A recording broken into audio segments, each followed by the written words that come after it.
Good evening, friends.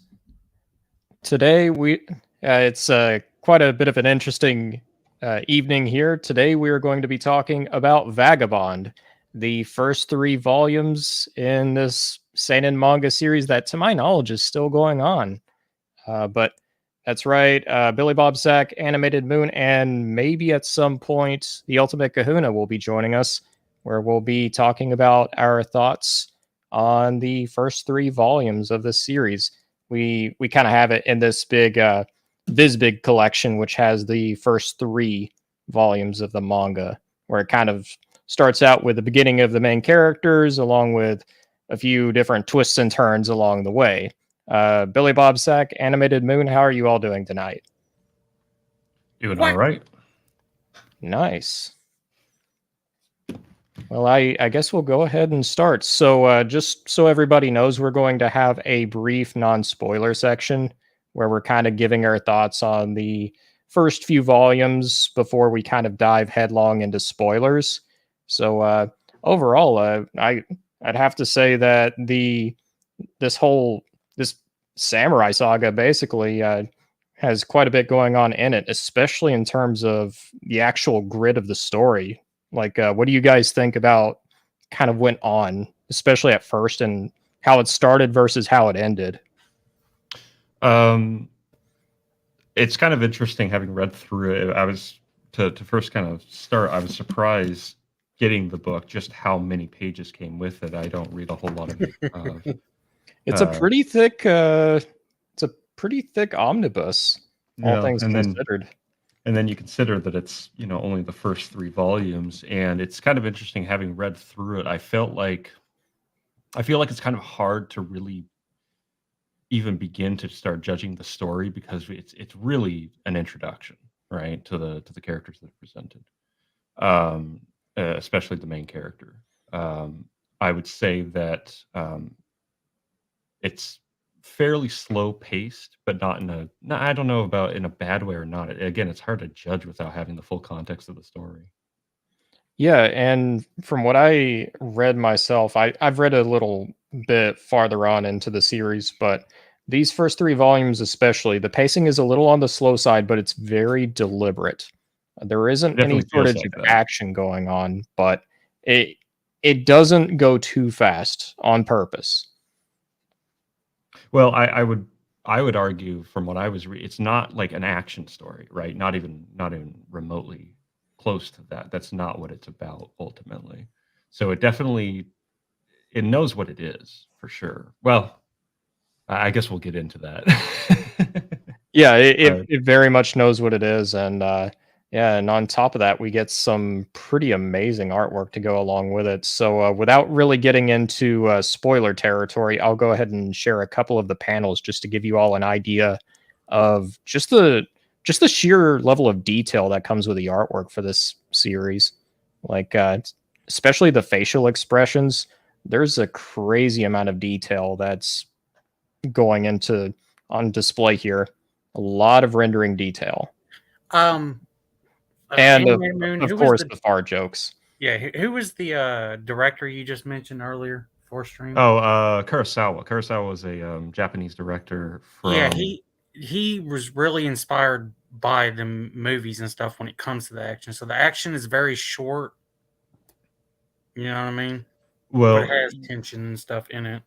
what's interesting is that actually makes a lot of sense because if you understand Kurosawa's directing, he was someone who wanted to tell story through movement, right? Through the Right. movement of cinema. That's everywhere in his work, especially his most, prominent films like Seven Samurai or Yojimbo, things like that. And you see that everywhere in Vagabond, and it's done brilliantly. Actually, I would say it's actually really interesting looking at the artwork develop because he even comments. This was something I wanted to bring up, sort of in the back of the Visbig edition. You actually get to see some of the comments that he has on specific volumes. I think it's volume two's comment is um, more or less he was coming back to using what's called the G pen, which is that very fine pen style that you see. It's a style of tool. Otter, And can you pull up the spider page? The spider page. Right. Is the one you're talking about? No. It's a spider page. It has the spider in the background. They're two standing off each other. Where is that? I can't remember where that is. That's a very good. That's one of my favorite series. Yes, I'll have to find it really quickly. It's insane how fucking beautifully drawn it is, and it's symbolism as well. Without getting into spoilers, with what they're going on, and what he's talking about. It's not one of the panels you sent me, was it? Yes, it's the spider one. It's them two facing off, and then there's a spider web in the front of the frame. Okay. The spider killing a mantis and wrapping him up. Oh, I see it now. It's not that one. Maybe I didn't. Hold on just 1 second. I'll be just a second, but yeah, the artwork from what I'm seeing is absolutely incredible. Well, furthermore, the other techniques that he uses, like brushes and such, which he talked about he was coming from, I love the way that it's kind of splashed in there, either alongside there we are, or at times completely going away from the G pen. Just like sometimes you'll have these sort of mini splash pages even within the panel layout, right, where it's just all this brushwork. It's just brilliant. There he is. I see Wild Kahuna has joined us tonight. Woo! Howdy, ladies and gentlemen. That'll wake you up in the morning. Otter. Yeah, I do have to get up in the morning, but no, I was taking care of some kid stuff and X lying about stuff, kind of stuff. But it's all good, and I'm here. Sorry I'm late. Yep, nope, just finished my like half. I reread it once, and then I reread it one more time just for shits and giggles. How you guys doing? Also, I did like the fucking comedy parts in this. Oh, it's very funny. Surprisingly funny. Yeah. Yeah, we've got fart jokes that go pretty well in line with the darker narrative. And I'm not even being ironic about that. There's one you pointed out after when I've done my first reread like weeks ago. Or like something a month or whatever the fuck it was. And then I didn't notice that the one dude was taking a poop. Yeah, I was like, how did you not see that? I didn't. I don't know. On my first read, I just blanked on it. My second reread, I was like, oh no, it's clearly him going, hey, I'm going to do this to get back at him because he thinks the one dude's behind him is his friend. Yeah. And then he decides. Well, it starts off with a poop joke and then a guy slipping in his shit. And then that's how their first like real fight, the real visual fight starts. And then from there, the narrative just gets progressively darker and darker until it kind of hits a bottom point. And then it has to climb back out. Oh yeah, no, it gets dark, but it's not dark in the same way like Berserk is. No, it is not Berserk dark. It's that dark. It's more not even really in the same than like Berserk. If you tamed up a couple of elements, like made it a little more PG, not 90s PG-13, this could almost like I'd let a younger person read portions of this. If you just Hail, cleaned up a little bit of Stormcrow the and nudity Maji in the such. chat. But yeah, I would agree. This is definitely a darker storyline, and there is quite a bit of blood and grit to it, but it's dark in a separate way to something like Berserk. This feels more of kind of like the concept of an outsider, how they could actually function within a real world. It's not necessarily grimdark along the same lines as Berserk. No, I'm like, if I had to put it on like a scale of 1 to 100, Berserk is like maybe 105. I would agree more with that. like 50, 60, honestly. Also, that's about fair. Yeah. It is a slow story, but I never felt bored. Like, never went, oh, reading this. No, or whatever. In fact, it's something that I did appreciate for the most part, that slower burn. And like you said, it does have a point to it, right? I would just say that because of that, it's a little bit difficult having only read 3 volumes to have a kind of a full Oh no, I get that. I'm just review of saying. all that. Well, Also, that's something I've noticed. That's are we something out I've of the noticed spoiler a lot section? about the. We're. I'll let you go ahead, Kahuna. I We're said, are we talking out over of the each other. non-spoiler section? Like, are we into spoilers now or no? We can go ahead and probably call it there. This is going to be a very brief non-spoiler section. So for all of you guys in the chat, if you don't want spoilers on this book, at least for me personally, I would definitely go ahead and recommend reading through these first 3 volumes. Buy it, This but is get the right there Fizbig. with Berserk, Vinland Saga, to my knowledge, Kingdom, I've for heard good things about really Kingdom. good seinen action manga, even though this Christian, isn't really pull an up the action story. grab your Vizbig and show it. That's the one. Or you got the Vizbig? Okay. It's the Nope. 3-in-1. It's bigger than a normal manga, but it's not like my deluxe Berserk, which are like this big. No, but it's way better than the normal one, especially with the artwork. Yeah. You really want a bigger print of it. I mean, like, even with my crappy camera and bad light, look how nice that looks, dude. Yeah, that's one thing yeah. It's one thing I would say about the art in general. It's very clean. Even whenever it's intentionally going with rough brush strokes, it's still very clean. It's very Oh, yeah, intentional. That's what I would call it.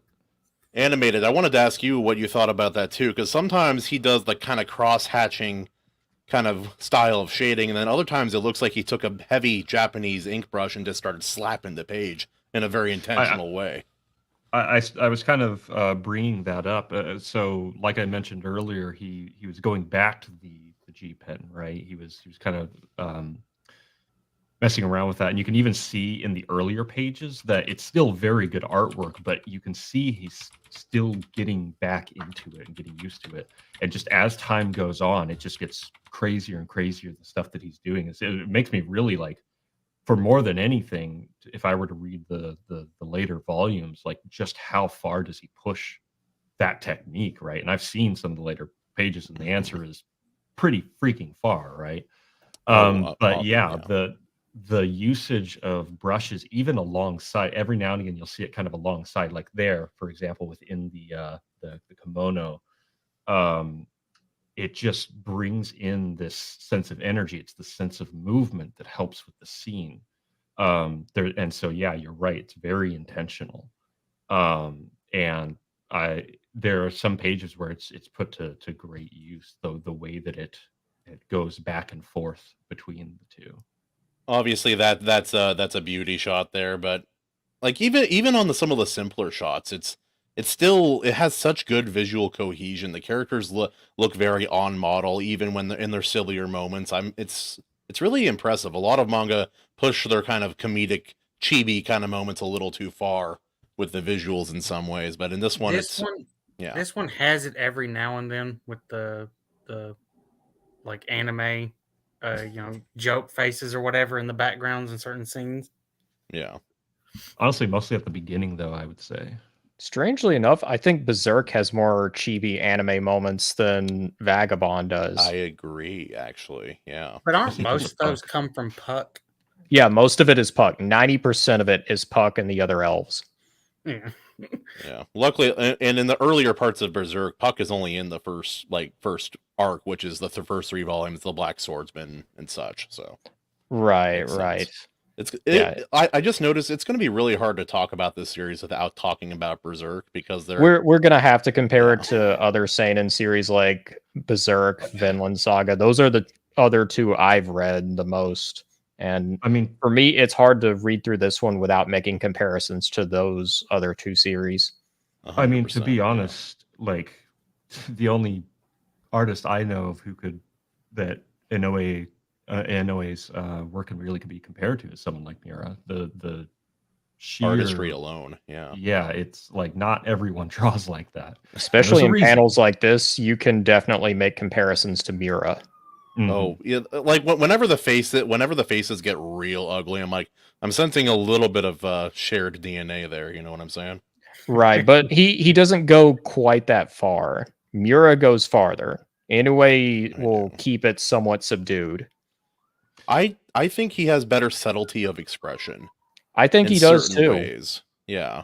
Like the dark evil inside of everyone that Miura puts into his work is rather inspiring as well. But like some of the oh, what's her name? Like Oko or what's her name? Not the whore, but the nice one. Wait, the whore's daughter Otsu. is Not Akemi. whore's daughter. No, Osu. That's right. Oh, Yeah, some of Otsu. her expressions are extraordinary. The Like depth this of one right meaning. here.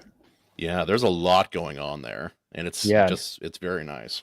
Yeah, Well, in a and way, I would argue he's a master of expression in his characters. Well, and I would say that it's a story that really forces him to kind of convey that, because ultimately what the story is about is a sense of humanity, right? If we're getting into spoilers, that's kind of the struggle of Takizo in the beginning. Is he's an animal, right? He's this animal that lives among people, and it just doesn't work. Even Um, in his hometown, he was never really considered one of them in the same Yeah, way. exactly, right? And so I also think that's why the usage of humor is done in such a way is to kind of pull it back to that more human uh, aspect, as opposed to not to keep comparing, but as opposed to something like Berserk, where ultimately the world as you know it just disappears after the eclipse, right? That's like this veil that causes it all to kind of change. This, I think, is maintaining that humanity. Yeah, and I think there's a difference in how the two are executed. Like in Berserk, for example, Puck and some of the humor, it's there to kind of give you a brief reprieve before it goes right back into some of the grimdark stuff to show you just how bad the world can be. In this, I think the humor is there more to disarm you for whenever the more emotional scenes will kind of come into play. Like Yeah, I we agree. we actually get this exact same fart joke mere moments before one part that nearly made me tear up. I know Straight up exactly the between part you're talking Takawa and Takezo and Otsu. Are you talking about when She he captures okay, him. so he ends up thinking that, oh, you fucking gonna betray me like that old bitch granny and the villagers and stuff? You know, that's what he was thinking before when he does that, when he sees her. And then she's like, you know, who the fuck is Oko? And then he starts, Honestly, like I know his piece of crap friend he's very funny throughout the story, mostly unintentionally, but she has her fair share of funny moments that really caught me off guard. talking about when she thinks the priest is creeping up Oh, on her.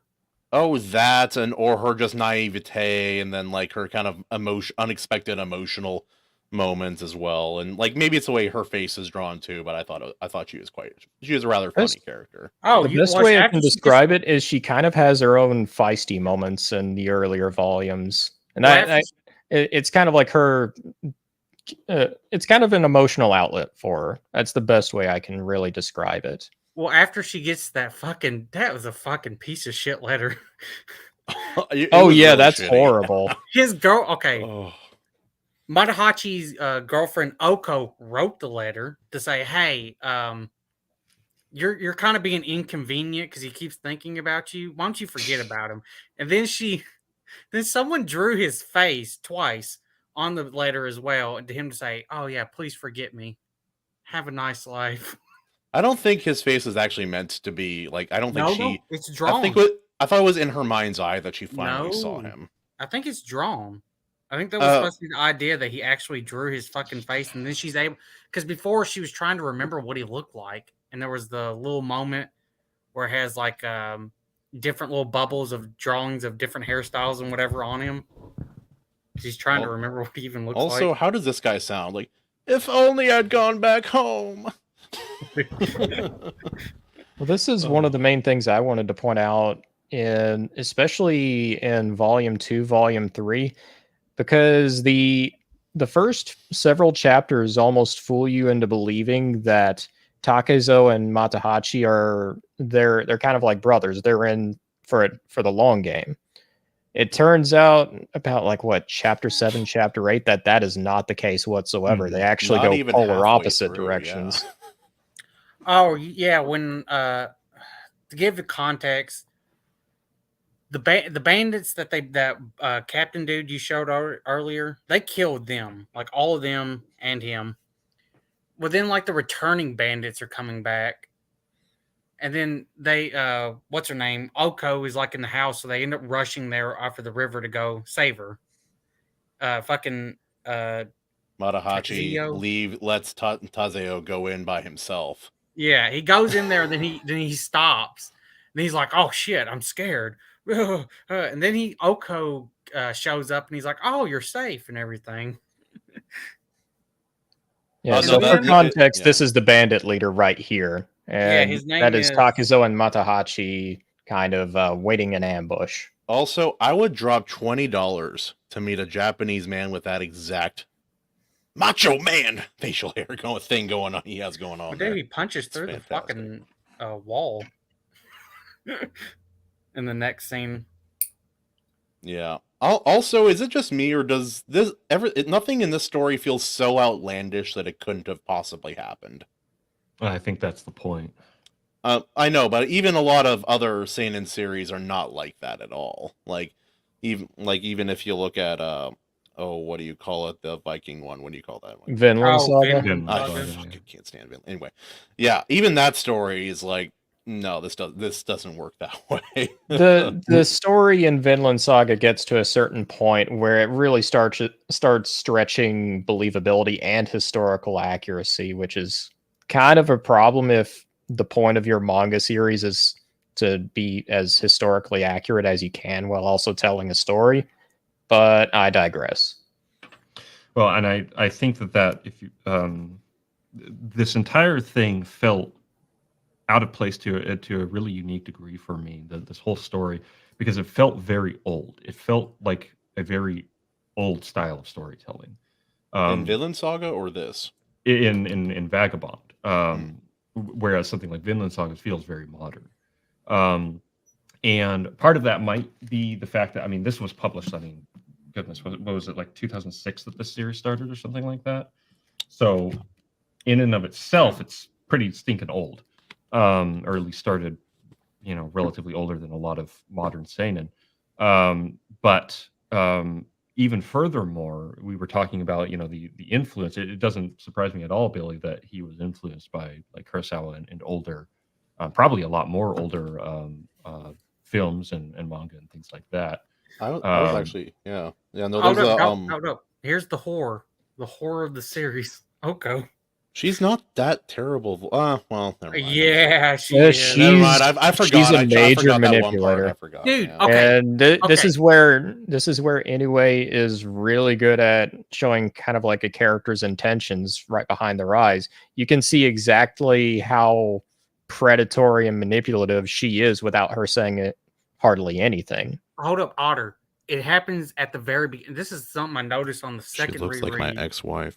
Is right when the I'm just gonna call him fucking Masashi. Fuck it. I can't say the first name.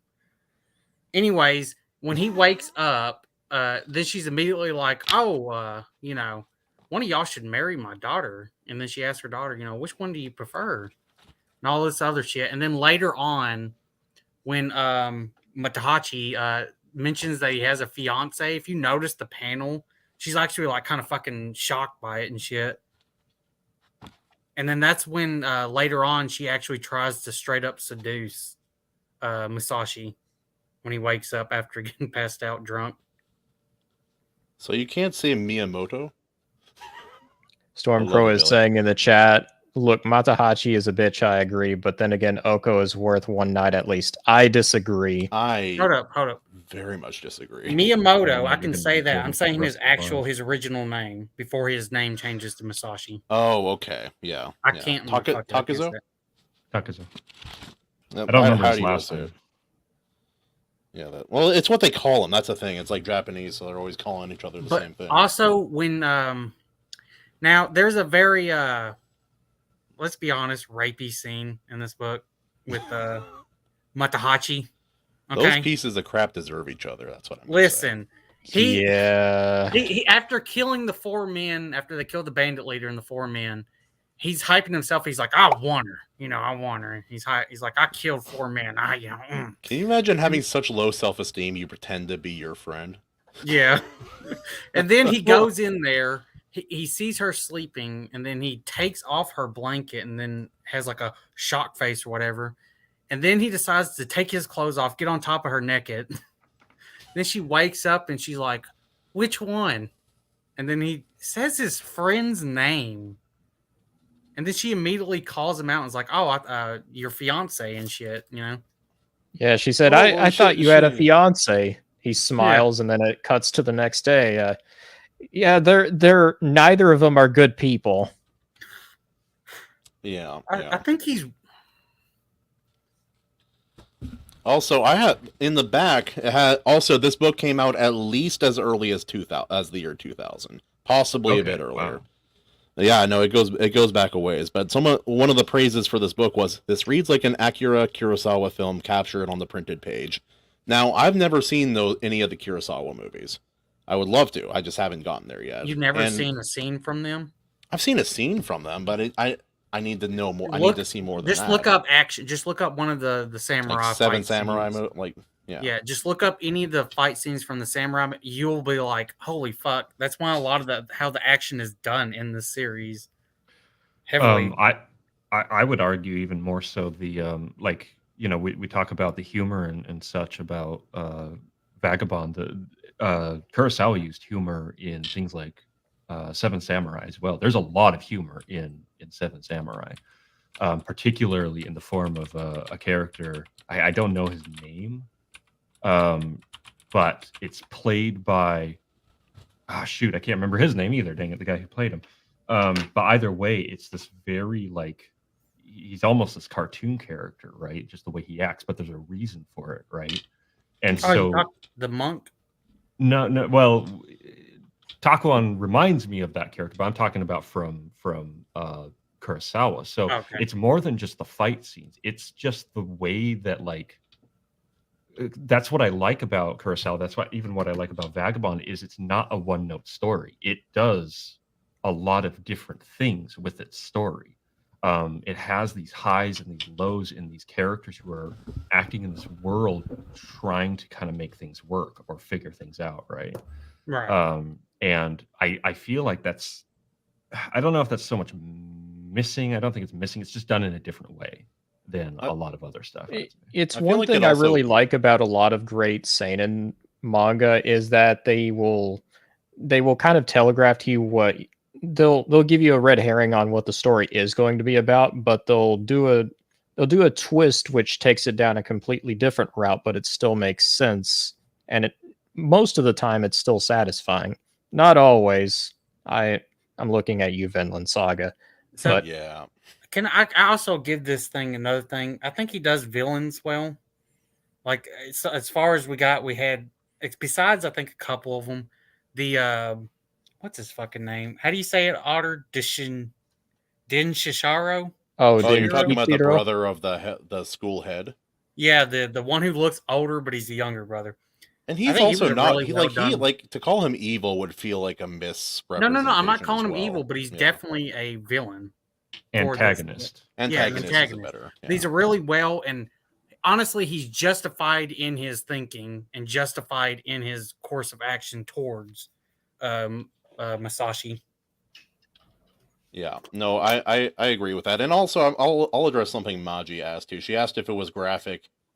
No. Stormcrow it says it's not berserk level, but it's still pretty. I don't know. It's in black and white. There's a lot of blood.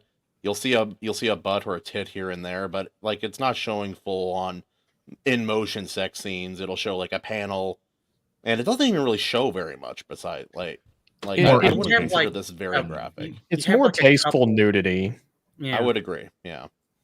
And again, it is bloody, but it's not bloodier than it should be, in my opinion. Whenever Berserk shows off nudity or gore or anything like that, sometimes it goes a bit too far. Sometimes Costco when she's dying. Oh no, I'm dying. Yeah, sometimes with the nudity, it's obviously fan service, or sometimes with the blood and the gore, it's showing you just kind of oh, this is how bad the world can be, so it's like going to be worse than what it conceivably would be.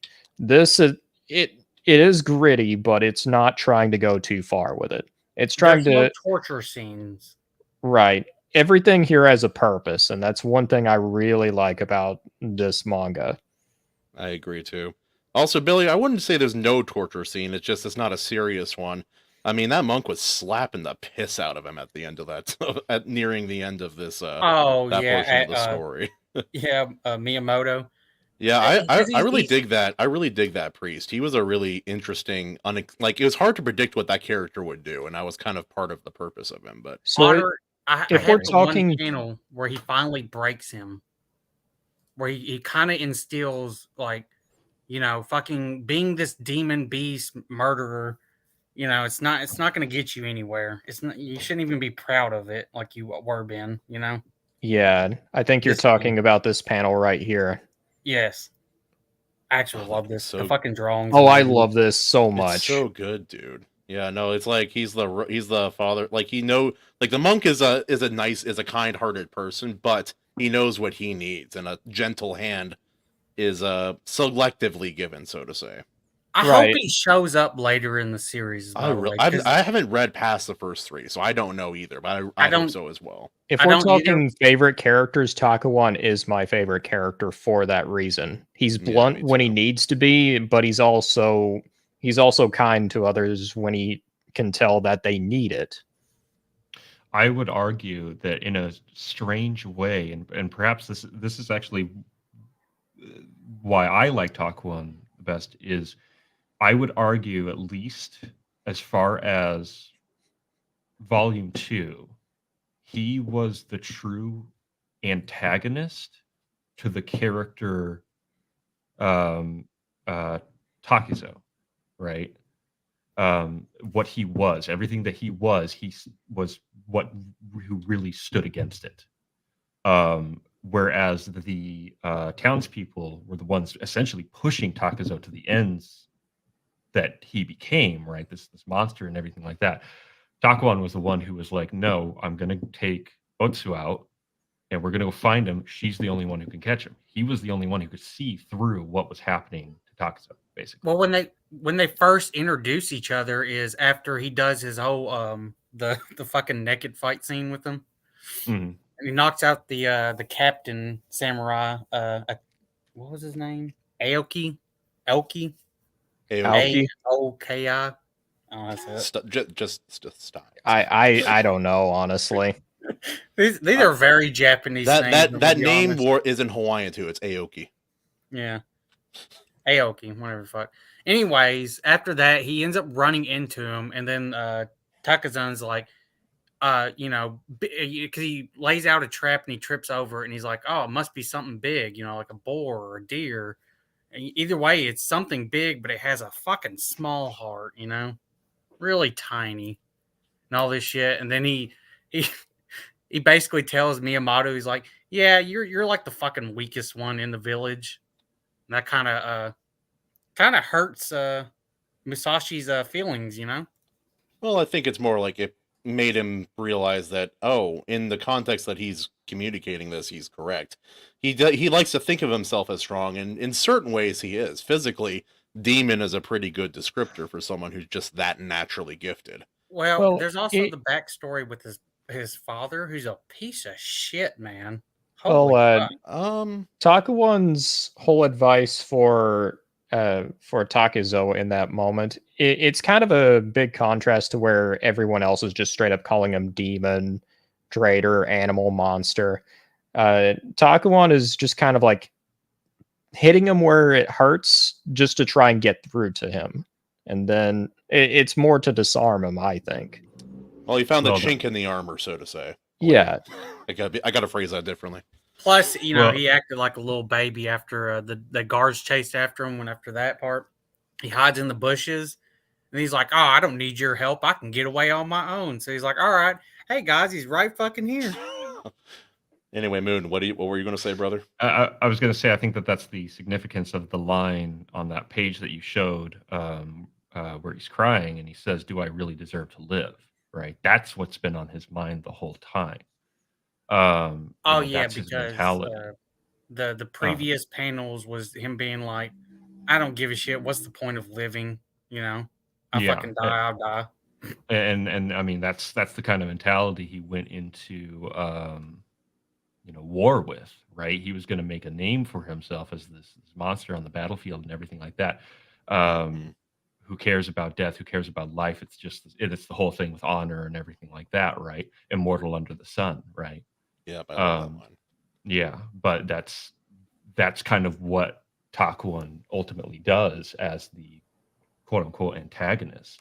Yeah. Well, Is it also shows you the difference between having a nihilistic story and a nihilistic character.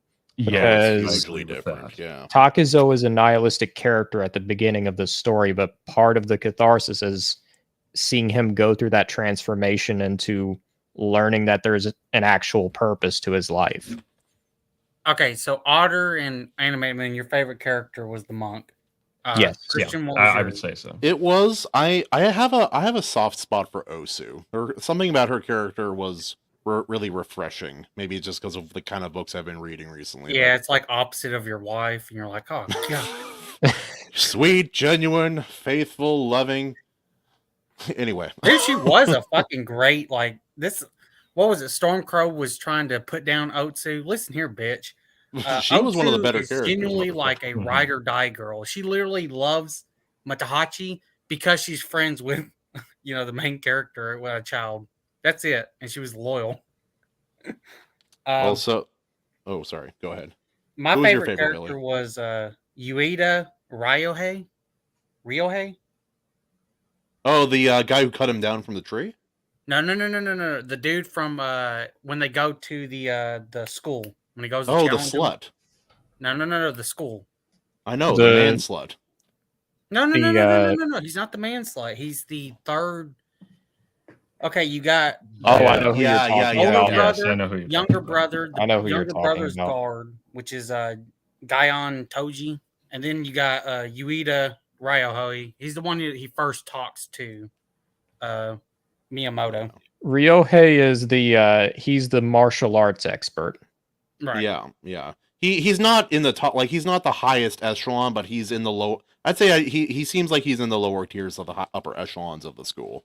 So Yeah, he's supposed to be the original last disciple of the Kimpo master, the Kimpo dude, whoever, the one who was originally over the school. I liked him. I didn't get that much from him in this part of the story, though. So why do you like him? I felt like he had genuine respect for Miyamoto, throughout it. When he's watching him actually do it, and he's like, "Oh yeah," when he goes to face him, he's like realizing who he is. He's the son of the fuck was Miyamoto's fucking father. I don't remember, but yeah. Let me find it.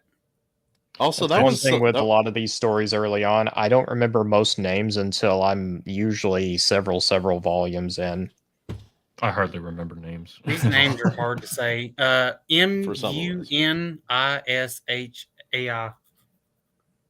Anyway, do you know how to say it? Huh? No, based off the way you just said I didn't even hear what letters you said, man. So Munisha.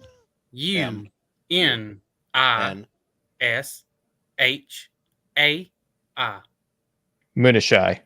Yeah, Munishai. Yeah. Munisha, okay. That's the name of his father. Like Billy Bob said, Moonshine there wasn't a great father figure. And oh, there's no H in it. It's Shinmin Munisai. That's it. Munishai. Okay. Anyways, he's a piece of shit. The father is. I don't... Really? He takes him from his mother. It doesn't say he takes him from... It doesn't say yes, he takes him from... Oh, yes, he does. He says, "I'm your guardian," but it doesn't say. It says the mother left. No, he just says. Unless I'm mistaken, I just read this today. No, he I'm just pretty says sure he's gone, and he's like, "Where'd she go?" Then he slaps him and calls him a pussy. Well, yeah, he was being, but no. It's like, what do you do with a little bitch ass kid? No. And then when I think after his son murders the fucking the dude who came to challenge at 13 the other vagabond, yeah, the dude who goes, "Yeah, who's the strongest?" And he just comes up and says, "I'm the strongest," and then slaps him in the fucking face with a post thing, whatever the hell it was. I think it was like a corner post for a fencing system is what it looked like to me. But Yeah, yeah. he knocks him over, and then he grabs his sword and just immediately cuts his fucking throat. Also, there's something in this story I really appreciated too, and that is like you have so many, especially anime and manga, that they everything is usually upped to 11 in order to get them the highest amount of impact emotionally in a story. And like while his backstory from his childhood isn't like this super sad tale, it still struck me. It still touched that emotional chord in me. It still made me sad, and it just shows that effective storytelling can achieve that without going over the top in its Yeah, subtleties, and it still touched me that way. it's one of the things that makes a story like this so inspirational to me is how it can tell you about Takuzo in a way to where it's just like it's not even really exaggerating it, but it still like just speak to you. It speaks to you in a really just kind of like uh, visceral way. And I think that's a great way to describe the story so far. It's just visceral. Yeah, I agree with that too. And it's just like it's not that his mother like was this abusive, terrible like it in my reading of it, it seemed like she left and that she didn't really want anything to do with him, possibly because of his father. No, if I And remember correctly, she straight up says, you go back home to your daddy or whatever the fuck. she does say that, Acting but I like think it's because he she wants wasn't nothing to do allowed to with come him. near her. Possibly. I think it was more that she didn't want anything to do with him. Well, Otter, Moon, what did you guys what was your guys' read on that? From I'm what gonna I be remember, it seemed like where she didn't want to be around his father more than anything. That was my read too. Yeah. Yeah, I would agree. I'm gonna be honest. From what I remember, I thought she died. No, he um, goes to see her when he's a kid. Yeah, yeah, I do it's remember only in that like a now. 1 or 2 panel flashback, but it's Yeah. Yeah, still there. he goes to see her, but he's consistently given the cold shoulder by her, basically just saying, "Go back to your father." Even his father is just saying, "She's not your mother," essentially. So it's very, very clearly like a pretty touchy situation between both parents, and Takezo is the unfortunate kid stuck in the middle. Yeah, yeah. And it sounds like I think he was under the impression he knew his father was tough. I don't get the impression he knew everything about who his father was, though. It does seem like that's kind of something he's not fully aware of, or is that just me? Yeah, there's a No, lingering yeah, mystery there. It feels like that's something that's going to be answered more in the later chapters, or at least that's the feeling I get. Well, yeah, because like Billy Bob's character, like when he heard who Musashi's dad was, he's like, "Oh, him, crap." yeah. Well, I to be honest, I'd be surprised, or wouldn't be surprised if we learn later on in the story that he basically didn't raise Takuzo, that he essentially just was an absent father. I think, Um, yeah, after a certain point, because he was there up yeah, until like he was like maybe 10, 11, or 12, something somewhere in like there. that. Yeah. Also, But even then, how much was he there, right? Or did he that's true. travel around, come back? Um, Yeah, is it like the anime thing, like where it's like, oh, we have this big house, but oh, one parent's dead and the other one's always away working, kind of thing. yeah, maybe. Also, so did you guys have a favorite scene in regards to writing, or in regards to writing? We'll do that first. In regards to writing, Ooh, that's actually kind of a tough one because I have like two or three that really stuck with me. Yeah, me too. That's a problem. The first major one that I remember really enjoying was it's where Takuan gets Otsu to actually go and capture the beast. For me, it's poetic in a way, but it's also really touching, and it even kind of throws in some humor while also kind of it ties in like Otsu's whole drama with suddenly losing Matahachi to this other woman she's never even met. Uh, Also, and the and Kahuna's on her for not being afraid of him too. That's she was the only one in the village who felt that way about him. yeah, yeah, Otsu is just she's a really wholesome character. That's how I would describe her. But yeah, that scene really stuck with me, and especially the fight scene near the end of Volume 3 between Musashi, which is who Takezo becomes after he's kind of reborn. Essentially, he learns that there's an actual purpose to his life. He's gone to Kyoto. He's challenging all of the samurai within the most famous school within the city, and it's kind of like him basically just stepping in saying, hey, I want to challenge your master, I want to be the absolute best, so this is how I'm going to challenge myself. I'm just gonna straight up duel the leader. And With they're a like, wooden wait, sword. what? No, you can't just do that. And I do like that he's not just automatically better than everybody. They do demonstrate that he is not, despite being a badass, he is still limited and untrained. Right. Yeah, and that, especially early on in more of a long running saga like this, you need to establish that your main character can't do just anything. You kind of Show have why to he's give an special, idea but of, show his limitation too. right. You need kind of like a way to show like how he's eventually going to progress. What was your favorite scene, Moon? I was thinking about that. I think in truth, I guess maybe it was because I was mostly looking at the artwork as I was going through it. Not a lot of the writing particularly like really struck me, except for one scene, and that was when Takuan was having that monologue with Takuzo at the end, particularly where he's essentially saying, "Hey, guess what? You did it. You should be happy, right? Mm-hmm. Your whole life, you're exactly what you want to be, right?" Yeah, he's telling him you should smile. You know, you've lived a full life, haven't you? Yeah, Haven't you? I cut down everyone around me, and now I'll be killed by this damn monk spouting gibberish. I lived my life the way I wanted to. My wonderful life. This is my life. It's been so fulfilling. Anyway. Exactly. Right. And so he's basically calling him out and being like, This well, is then what why you aren't you wanted. happy? I No, love and how it's a I beautiful love how scene. in your face it is too. It really Yeah. Well, it's something that I think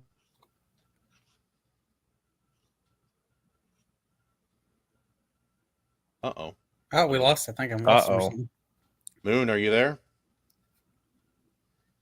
Come back to the light. am I back? Yes, Yeah, you're you're back. Yeah, you're back. I'm back.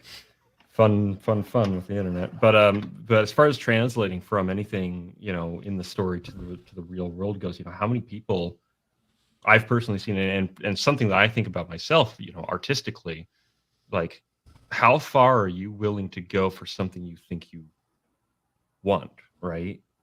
To the point of blinding out everything else, friends, family, the world around you. And that to me really stood out because that's ultimately when I really started to realize what the story is about and started actually appreciating it. I was like, okay, that's something I can appreciate.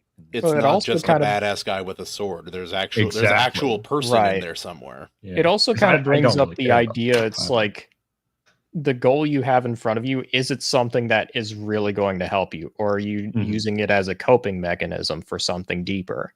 Exactly. Yeah. Also, I 'Cause- got the scene where the one page where the blood has all the villagers and it just keeps going, like him hearing all the villagers, calling him a demon, kill him, and all this other shit. And then doesn't that scene also have him like actually drawn like a fucking demon, like murdering swabs? there's a few like that. Yeah. Yeah, and Very loose, especially also very- when he's still tied to the tree, there's a few of those kind of hallucinogen.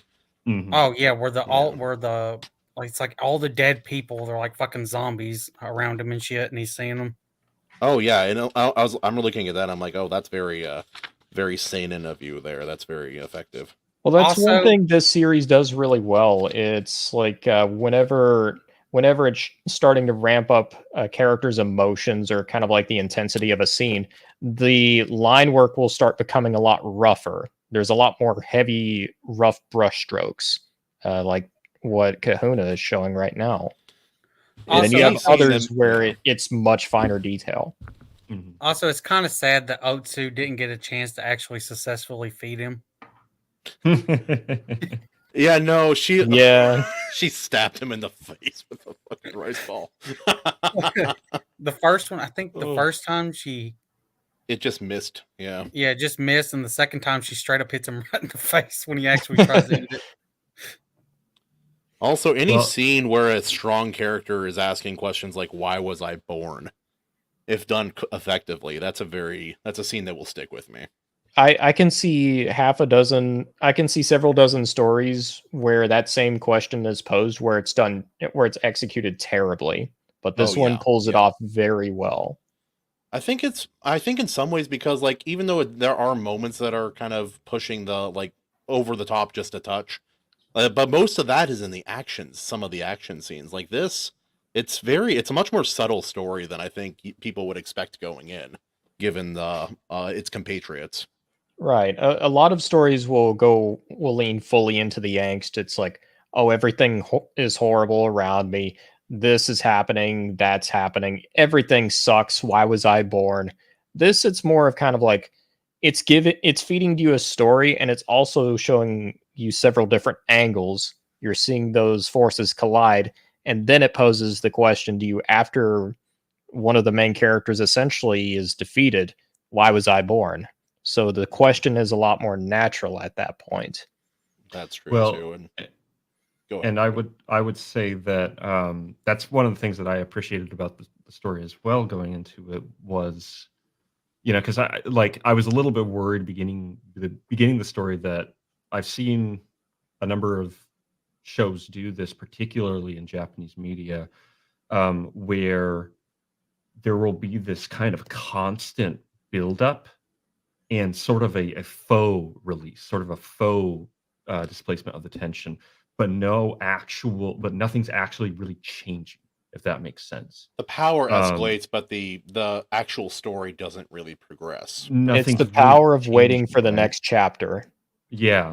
Whereas this one, it's like distinctly, that's why I like that part. It was like, now this is a different story, right? This is a different character. He's, in this new progression. That's why he has this new name. And so it's like, okay, that I can get behind that. That's going. I feel like it's actually going somewhere as opposed to a lot of other stories. Because I would say that at the beginning of it, it kind of felt like it was getting into that habit, but as it went on, it was like he was kind of figuring it out. Yeah. I agree. Also, I'm a sucker anytime there's a name change, a meaningful name change in a story. Otter, I'm looking at you at least twice. And yeah, no, like, can you like Naruto kind of has the same thing. It's like you have that edgy, very skilled guy in the past, but it's like imagine if at one point like his hair just came down in front of his face. He's like, I have a dark past. It's like it would like with this character especially, it wouldn't work. The fact that he has just kind of given up and is just fighting for survival and nothing else by the time like that critical confrontation scene comes up in the story, I think is part of why it makes it so effective. It's not like he's not fighting his fate up until like he's kind of given up at that point. Well, I know this is said a lot in the past, and it's kind of been overextended way beyond its actual purpose. But the idea of show don't tell. But I think for character that really bodes true in most cases.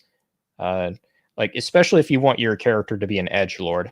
If the story is telling you that he's an edgelord, you're not going to care. But if you can just see it within their expression and what they're actually going through, you're going to care a lot more. You're going to say, "Oh, this person has been through a lot. I see why they're this way now." Takuzo is that character for me, and so is other characters like Guts and Thorfinn. But I think Takuzo it's executed really really well. Especially because it's like so far it's a very simple story. Yeah. It's very focused. It like even Berserk, even the first parts of the story. Inevitably, we're going to be comparing the two even more, but it's like even the first parts of the story. It's there's a level of world building and complication there that this story doesn't need. The one of the problems I have with Berserk is the story it tells within the first few volumes. It basically has to spend the next 10 or 11 volumes working around that before it can actually move onward. And almost justifying it too. Right. This, Yeah, I think it does do it, but right. I agree. It's still an excellently told story, but it's still just a little convoluted. Whereas this, it's completely focused on Takizo, Matehachi, and everyone around the village, essentially. yeah. Also too, the one artistic criticism that I had was that 13-year-old Takizo did not look very 13. I was looking at him, I'm like, he does not really look that different than like 16-year-old him at the beginning of the story, or 17, whatever. But yeah, and like, to be fair, there are people like that. Like, I was fully grown by 13, but I didn't look the same. Like, facially, especially, I looked very different. That's more of a criticism I could lob towards most manga and anime. They draw characters that look more mature than they actually are. And oh, it's like with anime, it's weird too. Like, has anyone seen Your Lie in April? No, I can't say I have. That's disappointing. It's very sad. It's very good. Anyway, but like, it's showing him like when he's in elementary school, and it's like, and they draw him like he's a kindergartner, like this tall and like tiny and like just a little man in like an adult clothing kind of thing. And then I find out like all these characters are supposed to be like in 8th grade. And I'm sitting there, I'm like, wait, you're telling me 3 years from like this to like 16-year-old looking kid? Hold on. I mean, you have you have pretty much a whole genre of anime taking place in high school, and 90% of the characters look like they're in their mid-20s or something like that. Baki, anyone? Cromartie. Oh, yeah. But I think that was intentional. How about JoJo's Bizarre Adventure, where 17-year-olds look like they're in their late like, 20s, early 30s? I am 17, 6'6", a chest that would make a wrestler jealous. Anyway. I'm basically Arnold Schwarzenegger with more fabulous fashion. Oh yeah, the fucking poses too. Oh, we should cover that at some point too, man. JoJo's is it's a riot, it's a trip. I'll leave that one to you guys. I don't think I can do that rabbit hole. Animated Moon. This is not a spoiler because it happens so early on. The bad guy in the first arc of the story of JoJo's, he literally kicks a dog like a puppy in the face, like just to really let you know where he stands as a character. Making like for no reason assumptions. too. It's just like I've been adopted. Immediately assert dominance, kicks dog in the head. JoJo's a lot of assumptions that I care about spoilers for JoJo. JoJo's is a weird one where at an orphanage.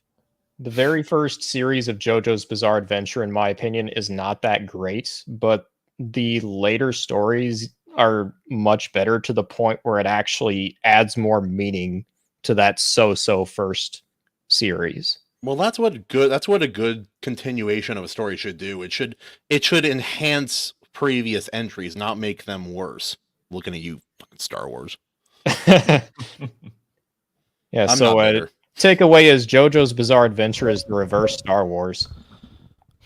Also, anyone who thinks there's nothing more ridiculous in anime and manga than JoJo's, you need to watch Baki. It's the most batshit stuff I've ever seen. Maybe not most strange, it's just like the most ridiculous fights that I've ever seen in a show, period. It's not even close. I'm sure somebody on YouTube has a video for that. The top 10 most insane anime, and then you have like Baki and JoJo's like at number 9 and 10. And stuff way more intense, like up near the top. Oh, it definitely, like, I've seen shows that get way stranger. I can't talk about that one anyway. Well, who do y'all think was the best antagonist in these first 3 volumes? Himself, kind of, honestly. It is kind of a person versus self in a lot of ways. Mm-hmm. Yeah, because not like the physical opposition does up until the end doesn't really matter. He never felt like he was very under threat at any point up until the end of the story, in my opinion. That's why I say Takuan. Yeah. But he's also trying to help him, in my opinion, as well. So calling him an antagonist feels maybe slightly off. But he is an antagonist to the ideas of the main protagonist. That's That what that is I true. mean by That it. is true. Yeah, It's doesn't necessarily another mean he's a villain. it's Or that another he's gonna trope lose. that this story kind of flips on its head that I really enjoy. A lot of the quote unquote antagonists that you think are going to be like chapters long of a fight, it only ends up happening for like 1 or 2 chapters, and one of them just runs away like a little bitch. Which Yeah. one? That would about be the the bandit leader at the very beginning. Oh yeah, Oh, he yeah, doesn't even fight. He gets hit in the fucking head, and then he goes, "All right, I'm running." And He hikes up his skirts and he takes off immediately. It fucking, makes Almost sense. immediately. All it takes is for him to look at Takazo and say, "Look at his eyes. Those are the eyes of a killer. I'm running." Yeah, he's like, I am the leader of a set of bandits, but we aren't killers. We are people who take advantage of others, but there's a big difference. And anyone who has ever been in a serious fight or has seen like really serious folks, you can kind of tell that's a real thing. well, then Musashi catches up with him and then bashes fucking brains in with the stick.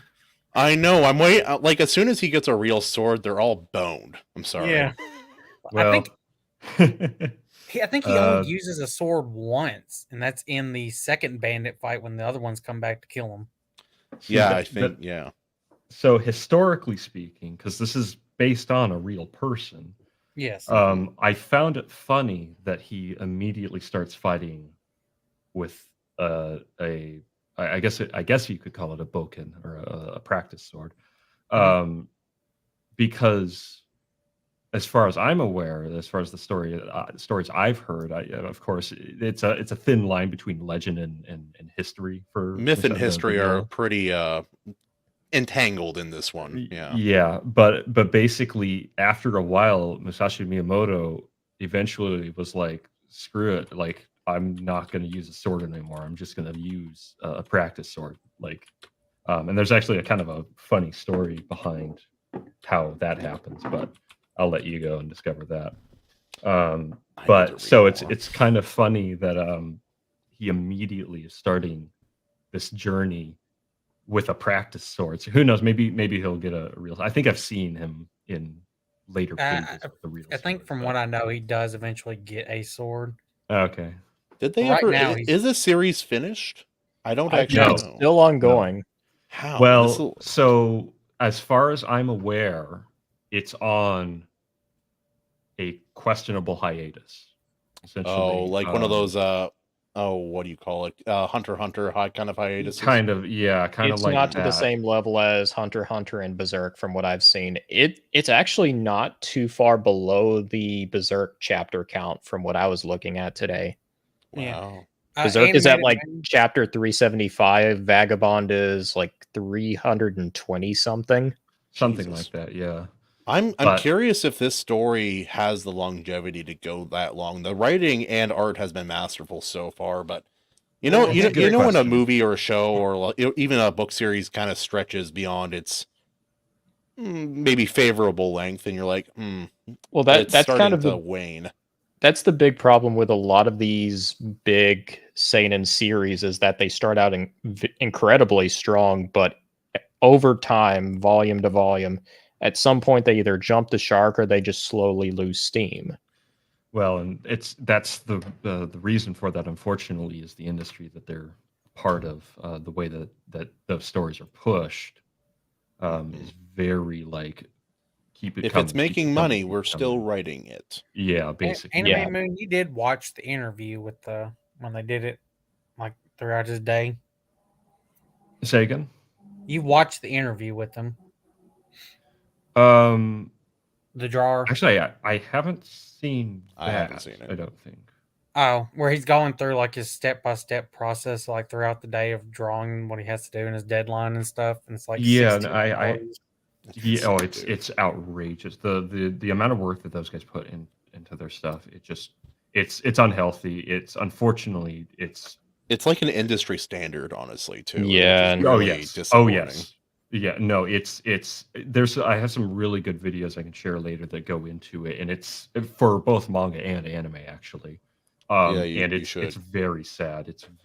I think people should be aware of what it looks like, because this is a side, I shouldn't stick on this too long, but like this is kind of a pet peeve when everyone's like, oh man, Japan is gonna like wreck the Western entertainment because look at all the stuff that they're putting out. It's at such high quality. I'm like, but over there, if you ask them, they're like, we don't know if we can keep this up for another 5 years.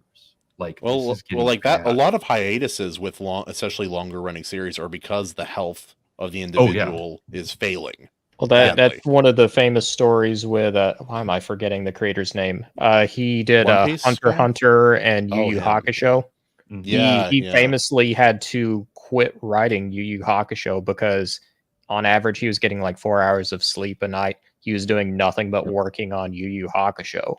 Yeah, his organs were starting to shut down, if what I read was correct. Remember, this is also why Akira Toriyama pretty much only does every now and then little bits of writing or some shit or drawing. Was that the Hunter x Hunter guy or no? No, that's Dragon Ball. Toriyama's Dragon Ball. Oh, that's right, yeah. But he actually has a story where he was like, yeah, I had to stay up 6 days straight. I got 20 minutes of sleep. I thought I was gonna die. That like he has a story like that, and it's like a lot of people do. It's just like he was doing a weekly manga for like over 10 years from what was the name? Dude. The first series and then Dragon Ball. And this is not easy artwork to do. Like I mean, I think about that with like Kishimoto of Naruto. Like, holy crap, that guy's work is insane. Well, Moon, did you hear what like a detail he changed to make the drawing easier? Like in chapter the goggles, yeah, that's right. Because he's like, I'm not drawing these effing goggles over and over again. It's too hard. But even still, his sense, like, again, we're getting real distracted. But Kishimoto, like, as much as I don't care for Naruto, the guy's a good artist. Like, he's a very good artist. I really like. I really like the manga art. Yeah. And when the show has a budget for a certain episode, that episode looks incredible too. Mm-hmm. Have a good night, Wrangler. Also, peace out, Wrangler. Show our background. Yeah, I'll go ahead and bring it up again really quickly. By the way, I love this fucking drawing on this panel. It's so goddamn good. Dude, this is one of the absolute best panels in these 3 volumes. Spread. Oh, that's one criticism I'll have. There is 2-page spreads in this book that commit the cardinal sin of putting details something in the middle that has. I agree. Your like important part is in the fucking middle, so it looks retarded. I'm like, you can't see it. Damn it! It's not a digital. One of them is where it's the bottom of his face. It's like, his eyes and shit. Yet, since it's going into the middle, it looks like just 2 retarded, lizard eyes and no nose and shit sinking into the middle. I agree. I was disappointed with that. Even if they had like left a bit of the gutter a bit more open, it would have helped. It probably looks better in a smaller like chapter where you can actually fold it out more properly. Like where you can grab the book and go. Yeah, basically. But with this giant book, like, I mean, you can only pull this so far, right? Like you're going to damage it otherwise. It's a good quality, but it will go. It will give up. Yeah. And here's the thing: that was the only 2 that disappointed me. But every other fucking 2-page spread, fucking great in this book, dude. Honestly, some of my favorites were some of the full, like not double page spreads, but like just single page. Some of their single pages were insane too. There was one.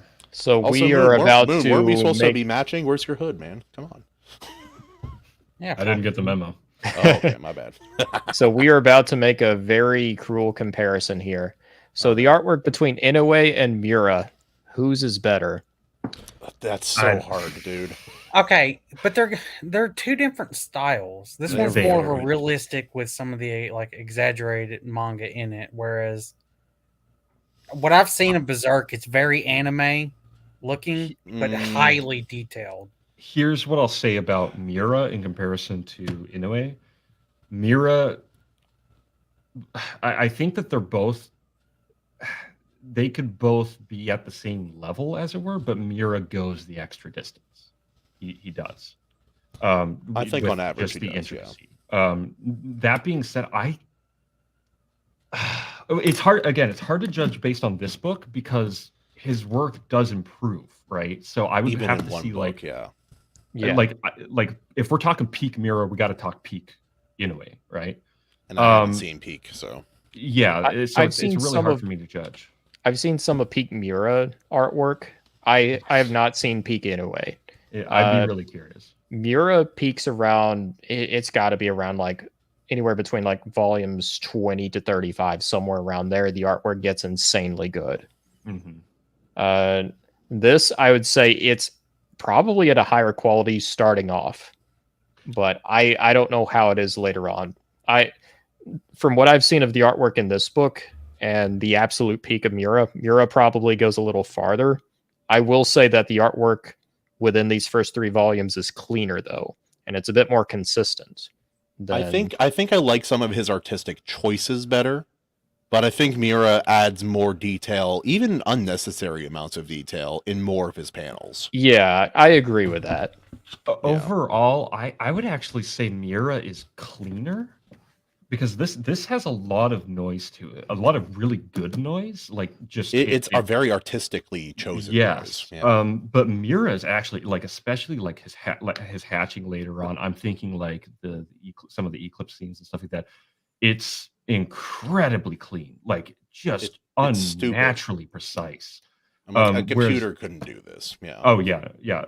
Well, yeah, like you need like molecules to be working on, not pixels. I'll bring you up have to be one working at, like, Mira panel just 2400. for sake of comparison. Okay. Is it of the king with his daughter, or what? Which one are you thinking? No, not that. Not that. Oh, well, what's that lion demon guy? That guy. There's a panel of him in one of the early Mira, like Golden Age arcs. That is, dude. That's Nosferatu Zod. That's right. Otter just looks up the troll scene again. Oh God, no! Don't remind me of that. Oh gosh. Oh yeah, Otter. I was talking to Billy Bob the other day. I think I found the perfect manga for you. It's called Beast Stars, and it's really it's really up your alley. No. Wait, Moon, have you seen that show or read it at all? No, I no. Oh, I hardly watch anime. Oh, is that the one where you were like, "Is it good?" No. No. This one, really? This one. No. I'm not. That was a different one. Which one was it? Oh, I was talking about Baki with that. I'm like, is it good? No. Is it worth watching? I don't think so. But. Yeah, there's always with that one. That's a but. It's like a guy. He flexes so hard, that he like shoots sweat off of his body. And that's like stuff like that is a regular occurrence in the story. Anyway, yeah.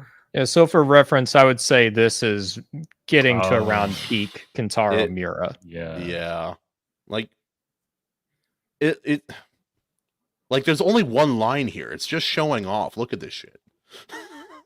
Here's the thing though. I think that if he committed himself to it, Inoue could do it. Like, I think he definitely could. It's a matter of when you get to a certain threshold with your skill, you're so in tune with your tools and your fundamentals that it's just a matter of, okay, are you willing to commit to it, right? And so I think the question isn't so much could he, it's like why would he, right? Right. It's like, will more details add to this artistic experience? Exactly, right. So, and on that note, I actually really do. I think it's hard. I think a really right there interesting question to ask is, for myself anyways, which one do I appreciate more? Which style do I appreciate more? I want to say, as much as Mira's is like just the work is astonishing. Anyways, I like it. It speaks to me. It's inspirational artistically than I think more so than Mira's for me personally. Like looking at this, I genuinely like this made me want to do more, like to up my game for my own comic, like way more, right? Mira's it's a little bit just like, holy crap, I don't even know what to make of this. I wanted to ask you about that too, Moon, because like I'm not an artist in the same way that you are, and I can't do that kind of art without committing a lot more time to it. But I see Mira's art, I'm like, wow, that's amazing. But when I see this art, I'm like, this is incredible, but it feels attainable. Does that make any sense? I actually, yeah, no, I feel you there. There's what would you call it? It would almost it's almost something it kind of goes into something I refer to as the fingerprints of the art, where there's a certain roughness that I try to keep within my work, which actually I will say is very challenging digitally. There are some things that traditional mediums are just inherently better at or more convenient towards. Yeah, because And you have your digital, and it's yeah. Have a good yeah, night, Maji. catch you later, Oh, Machi. good night, Maji. Thanks for Christian, you're stopping so by. unfocused. Oh, But to keep with the Whoa. question, looking at his work, you can really see his method. Mira's, it's obscured in just the sheer like complexity. fidelity, just how like intricate he goes in and everything like that. Not every panel is like that. A lot of times you see like the best of the best with Mira. Also, Mira doesn't really do this in the same way a lot of other manga artists do, but I like the little like sketch pages. I do too.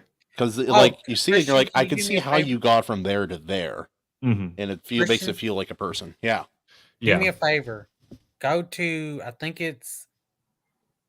chapter 5 or chapter 6 is a sketch page. It has like one of the funny jokes on it. Some of them are pretty funny. Yeah.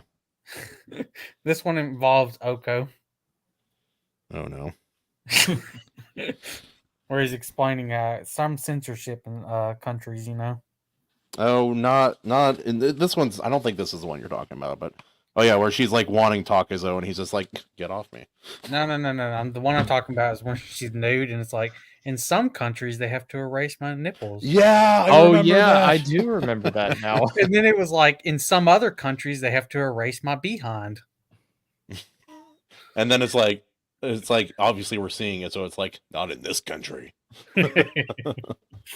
In this country, we believe in freedom of expression. And athletic tits. Yeah. Very athletic. Also, the nudity never felt. I don't know. It didn't feel pornographic in the same way Mira's sometimes does. No, and even Mura's 9 times out of 10, there's a purpose to it, but it's a very different purpose than what Inoue is doing. Yeah. Like, what about you, Moon? Have you ever done like nude art, or is that ever something you've ventured into outside of like figure drawing? Or No, it's not something I'm personally interested in. I don't have any interest in doing work like that. I have no need for it in my work. Athletics tits confirmed. He's trying to gaslight you into believing that it's not in there. Otter's like, this is this is the book for me.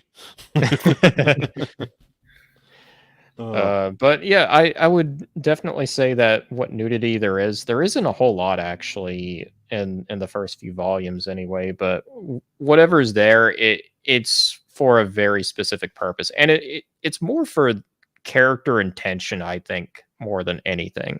It's kind of an extension of what the characters are actually doing, what their overall goals are. It doesn't feel like it goes any farther than that. And also, like half the time with the nude, like any nudity in the panels, it's usually done for, like you said, a purpose. And I'm looking at the body language or the facial expression, usually, obviously, more than the nudity, just because it's meant to display. Get a real suspicion that she's one hell of a slut.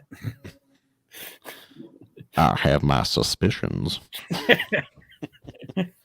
Well, I also like seeing the contrast and how Takuzo is going from basically kind of like this person who's not too far off from an animal, kind of like being reborn, and then you see Matahachi, who is this very renowned and noble figure, just kind of like slowly being reduced to basically a slob by the third volume. They switch places, kind Yep. of. He's he's a drunk with a whore wife and a whore stepdaughter, and not a lot of great options, honestly. Like I hate to say it, but I did kind of feel for him in that last portion of the story there.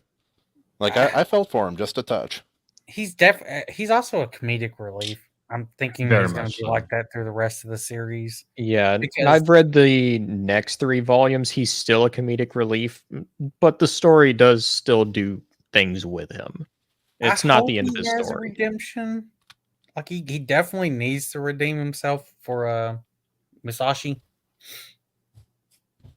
Because Oh. he kind of, I mean, that was kind of really messed up what he did. Oh yeah, for sure. I think it's. I hate to say it. I think it's a believable thing. I don't In know, it's certain ways. believable much that he's a so. coward. It's just like as a reader, I think it does lower both our respect and expectation of him in the future. Like because of that Hold up, scene hold up, in hold the up. future when he's like, "I'm gonna do this thing," it's like we've already seen you Hold up. I fail do to do find the it thing. unbelievable that while he's hearing his friend fight for his life, he's like, "Oh yeah, I'm gonna bang this chick right here, right now." I was 17 once. No,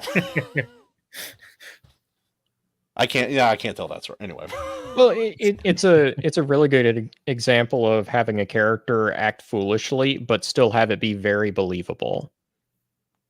Like it's like because that's Matahachi. the truth is, I think there are more Matahachis in the world than Takizos. Unfortunately, like Well, look at Unfortunately, look Yeah, at perhaps Twit. unfortunately or perhaps fortunately, depending on how you look at it. that is true. yeah, less monsters but more cowards. I don't know. Look Also, at Twitch, Moon, guys. what is as an artist, how did you feel about the panel layout? How did you feel like your eyes traveled well throughout the panels and like it was a good like visual storytelling in that way, or how did you feel about that? Yes, except I felt like he had to get his feet under him after the first battle. The first fight scene I felt was I maybe I should go back and look at it again, but it felt hard to follow. As if he didn't quite have his flow down yet. Can A little bit, yeah. Eventually, though, the later action sequences, basically all of them after that, are fantastic. There's I one thing really liked. I didn't like, and it actually still confuses me. Did he kill the third samurai dude with a fucking rock? I Like the think dude he was It's going hard to tell, right? I think he That's the did. part. That was my I- impression. Was that he because did? it I like think he cuts did to too. it cuts to like the dude's going and then it cuts to that and then like there's like a background, but I don't know if that's supposed to be the dude he smashed with the rock in the first place and stabbed him in the throat with a wooden stick, or if that's supposed to be he decided to kill that dude and it cut away. I don't know. That's the only part I was like that's the confused a big part bit. that got me really confused as well. Just that whole fight scene just felt like it could have been better put together. But as far Yeah. as everything else, yeah, it had good flow. It flowed good. Especially even the more outlandish panel layout and stuff like that he does to showcase like the more extreme aspects of the characters and stuff like that with the the blood dripping and whatnot.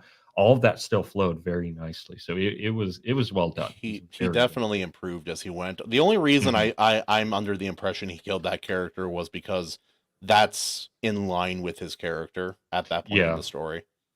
And and so in my mind I kind of just filled in the blank there. It's not like the end of the Killing Joke, the comic.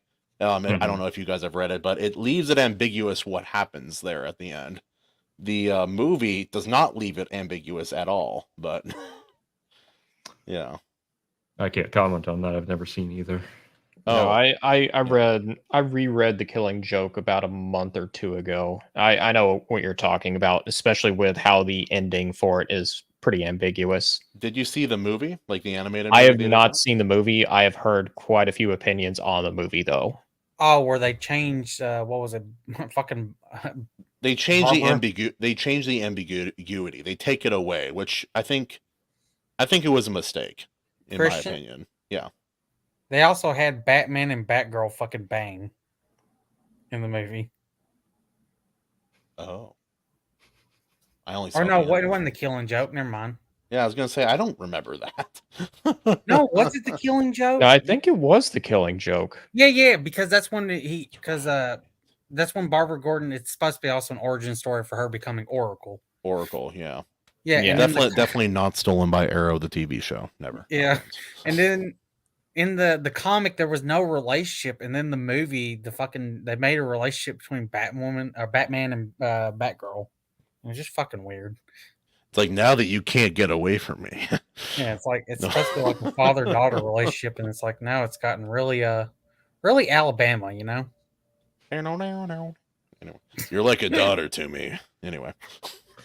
Well, Oh no. point being, bad art aside and all that, Vagabond has good panel layout. It flowed actually very nicely each page. I was never confused after that one point.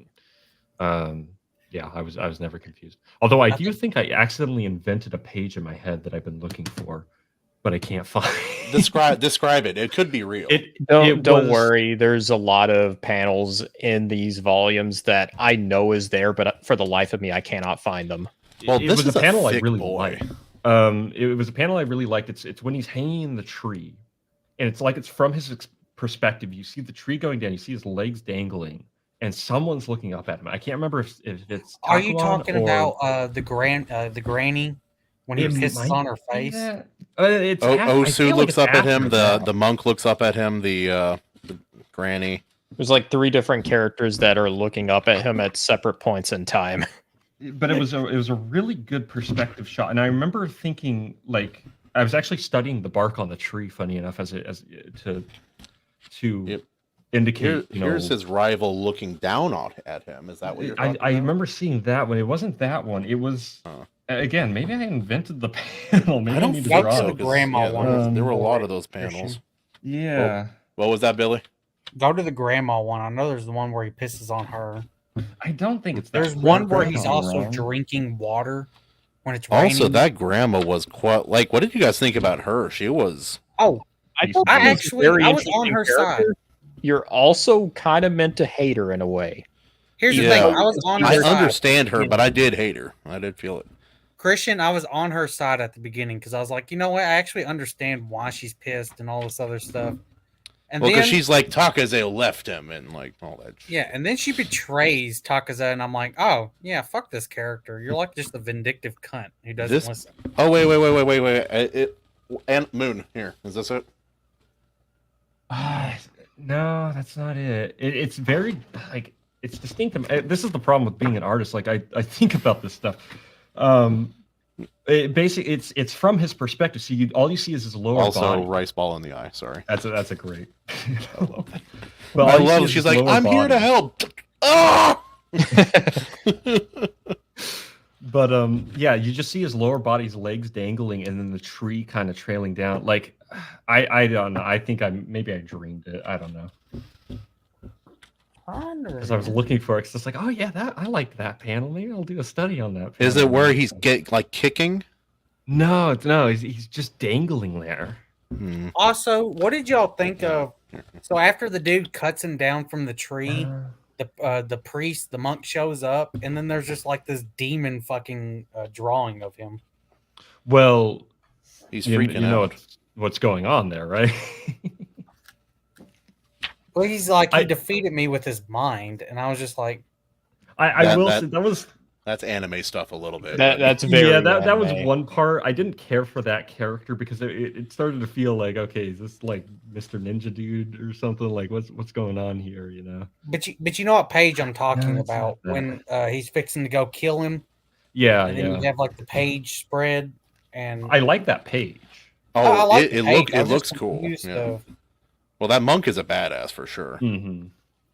Like, what do you mean? I like the implication of that page, but yeah, the defeats him in his mind stuff was a little.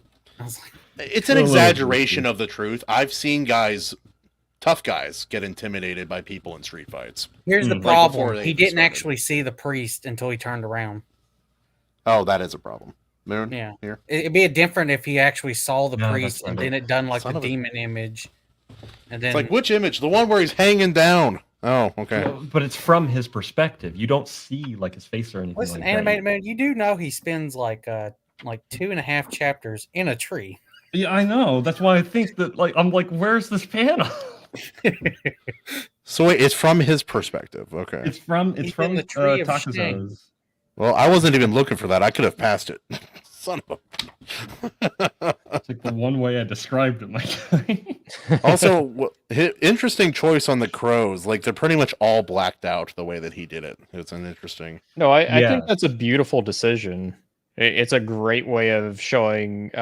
It's almost kind of like death is sort of like on the fringes there. It's waiting for Takuzo. So Like, there's a couple panels Granny? animated. Like Was this? he using a brush or was he using a Sharpie? Because there's like Not heavy, quite. heavy, thick Mm. lines. Brush. It's a brush. It's Yeah. because that's where he comes from for one thing. But you can also you can see the brush strokes inside of it. Well, this one, and it yeah, didn't really have any like the brush strokes on like the hair or anything. It just looked like you can see it. heavy marker. Yeah, this is a great panel that's kind of showing where he's diving a lot more into kind of like using brush a lot heavier. Mhm. There's more ink on that page than non-ink. I'll say that. Mhm. Yeah, If you look at the sword there, you can actually the it's not a fuller, but like what would be the fuller. That you can see those brush strokes there very, very nicely. Yeah, no, he did a great job. It's like whenever I see someone who does a really good rough drawing, I'm like, that's one of my favorites. I don't know how they do it. How do you make it look good and still have it look so rough? It's incredible. well, it's more about the energy behind it. Mhm. It's I think a lot of it is just kind of like your mind putting it together, really. So Also, he did nail motion in this. oh, fucking he definitely in did. in this That- comic, better than Berserk for sure. In here's certain one of the ways, things yeah. I love. You know the scene where the Mahachi he fucking breaks the jar when the older brother offers it to him, the sake, Yeah. Oh, yeah. Yeah. and then what Matahachi was drinks it? it all. Yeah, the older brother like steps up, and the older brother's fixing to not the older brother, the younger brother's fixing to fucking slice him up.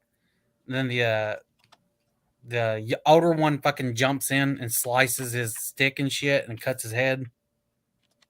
Yeah. It's kind of interesting because Inoue comes from his.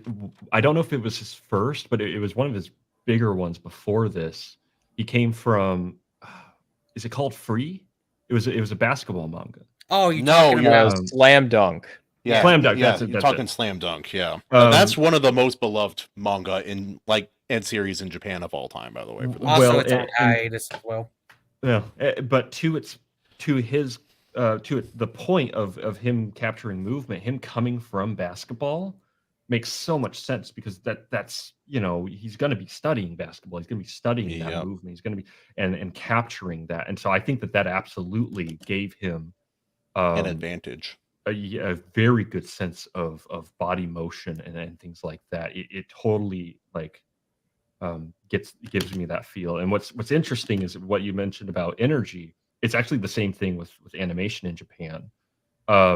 They are very focused on the energy of a scene rather than over here where we come from, which is much more form, which is much more shape and volume and weight. And so that definitely plays out throughout this book. It's very cool. Well, it's like even more than like fighting and shonen anime. Sport got the mangaka for sports anime over there in Japan. They do like Haikyuu, like it's volleyball. I know nothing about volleyball, but first time reading it, I knew exactly what was happening every page, and it flowed really easily. I'm like, that doesn't happen on accident. That's Oh, yeah. very yeah. Yeah. Especially when you're used to reading Western, left to right instead of right to left. So, Billy Bob Sack, Ultimate Kahuna, Animated Moon. Would you say this is basically what happens to Takuzo after a certain point in this manga? Ain't no black protagonists in Nintendo games, boy.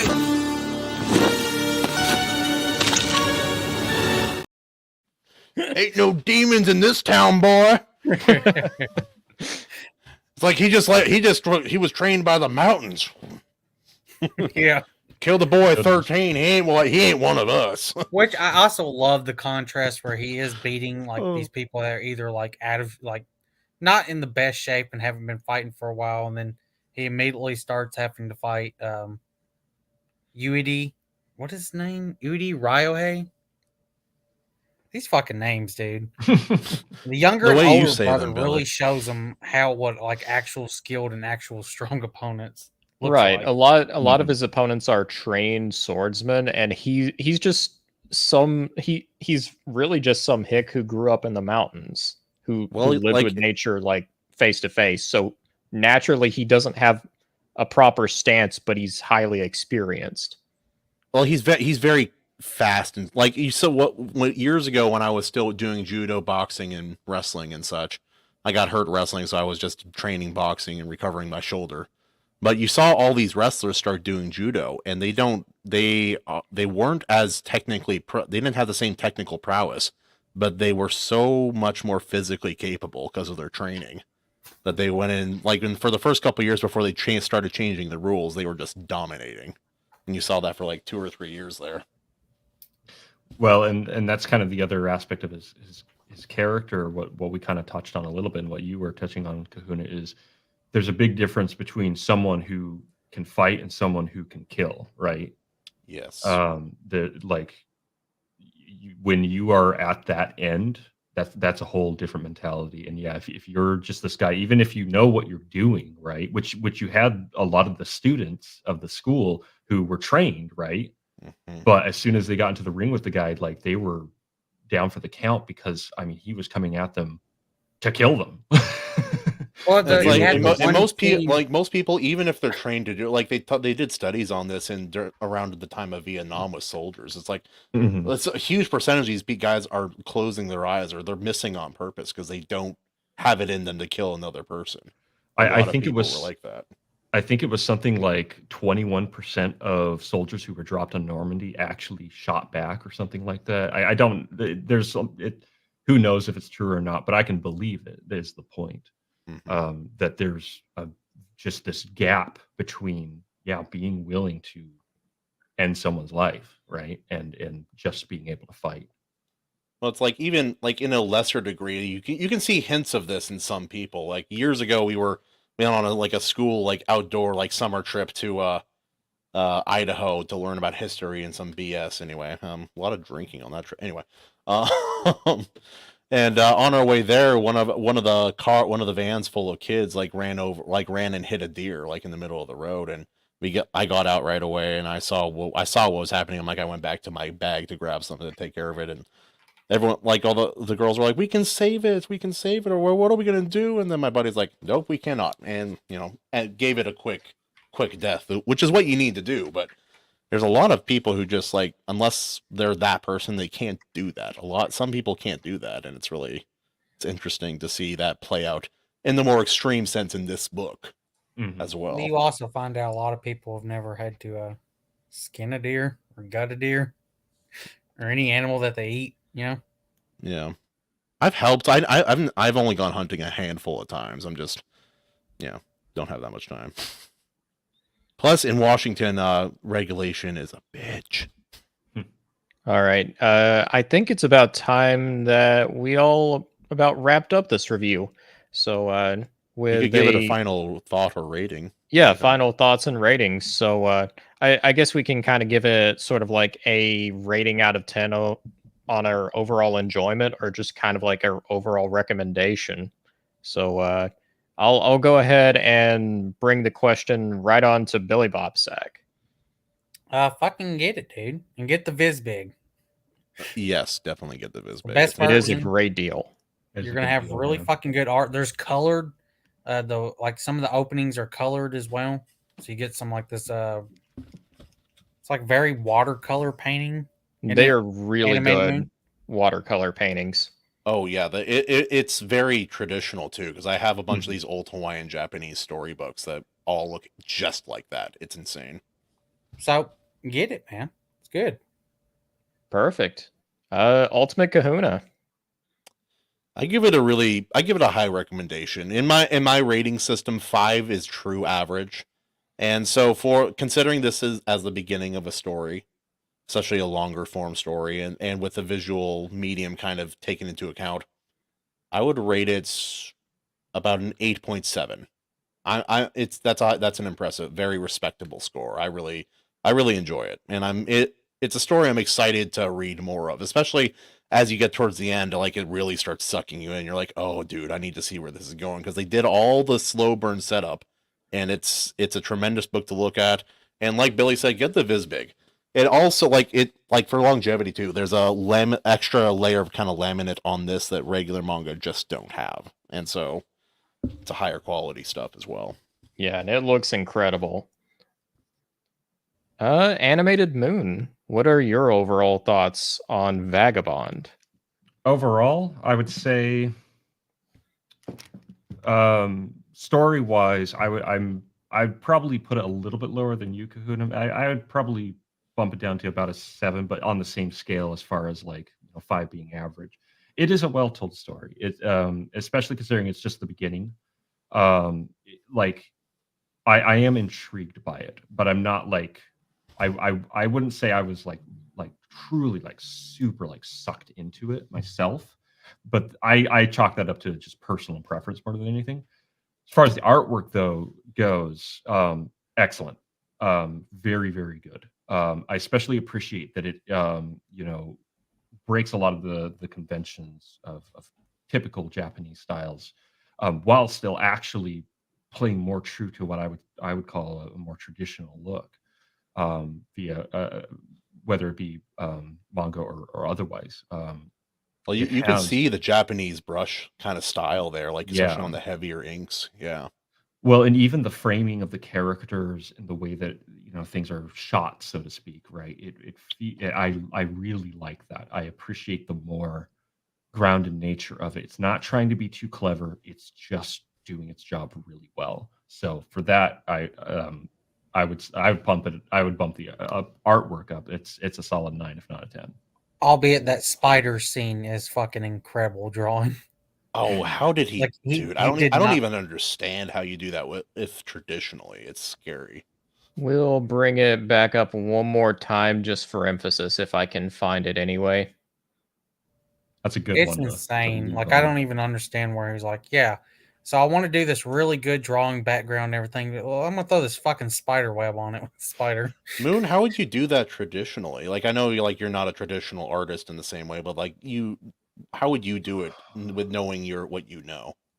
Well, there is white ink, so he Oh, could go back over and apply the web and just really know what he's doing, right?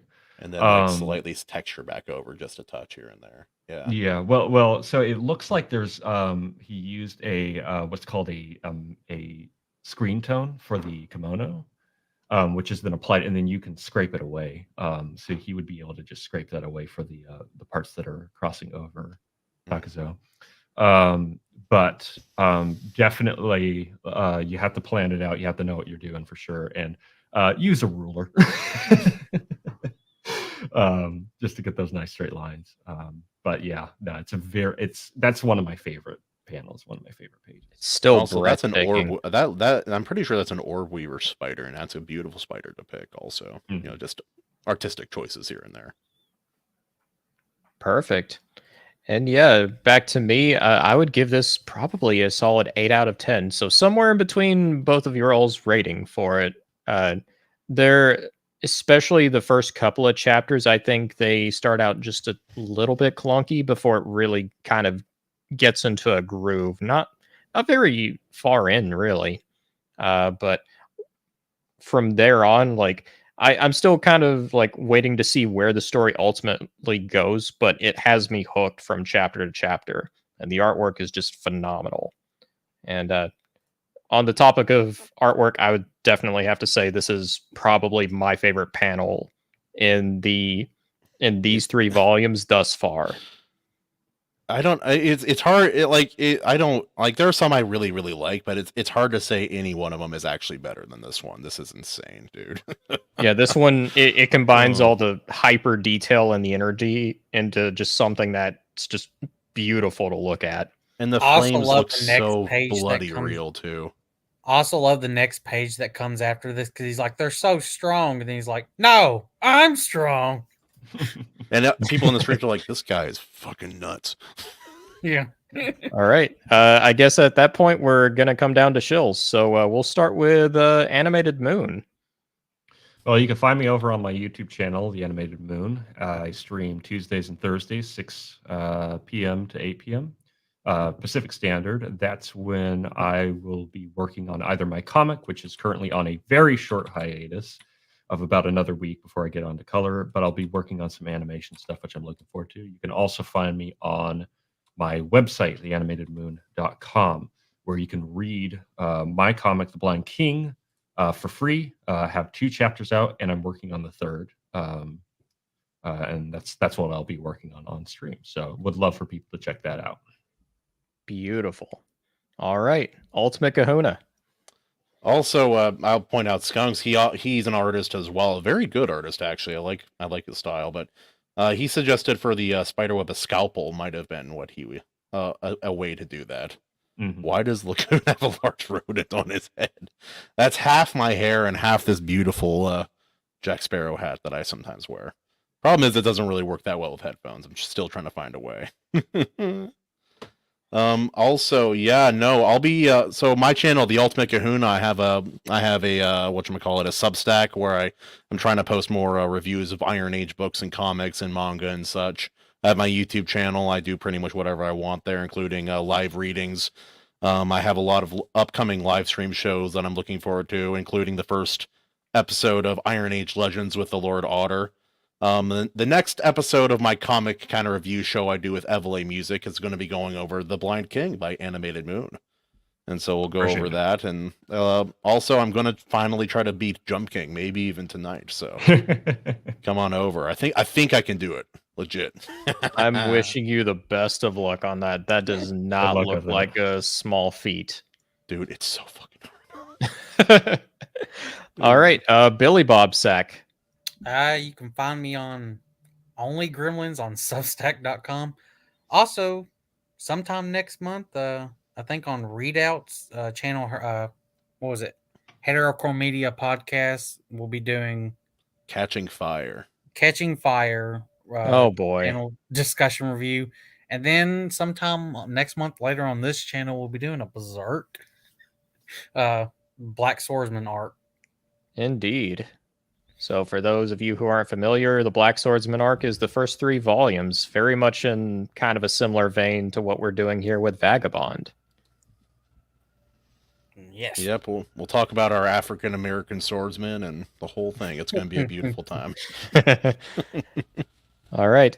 Well, as for my own shills, I have a swords and sorcery novella out right now called The Curse of the Star Raids, the first No book fucking way. Yeah, way, man. It is the first in the Steel and Stormbright saga, a new series I'm hoping to start up, and I'm really enjoying writing so far. Also, if you want to see my reviews, my articles, and other short stories, you can find me on downstreampulp.substack.com. And I see Kahuna is just rifling through his bookshelf at the moment. There's the Donald Trump Cyber Frog cover. Show that one. Right after he got arrested, they're like, "Hey, by the way, we just decided to throw this together as a joke." I'm like, I think it's funny. I'm buying it. Anyway, Otter, your book exists. I just don't know where I put it. It's somewhere. Also, thanks, Skunks Workshop. I'm really, really happy that you're excited to read it, man. All right. And with that, I would like to thank everybody for joining us as we give our thoughts on Vagabond. And with that, I would like to wish everyone a good night and a happy new week. Cheers, everybody. Peace. Quack.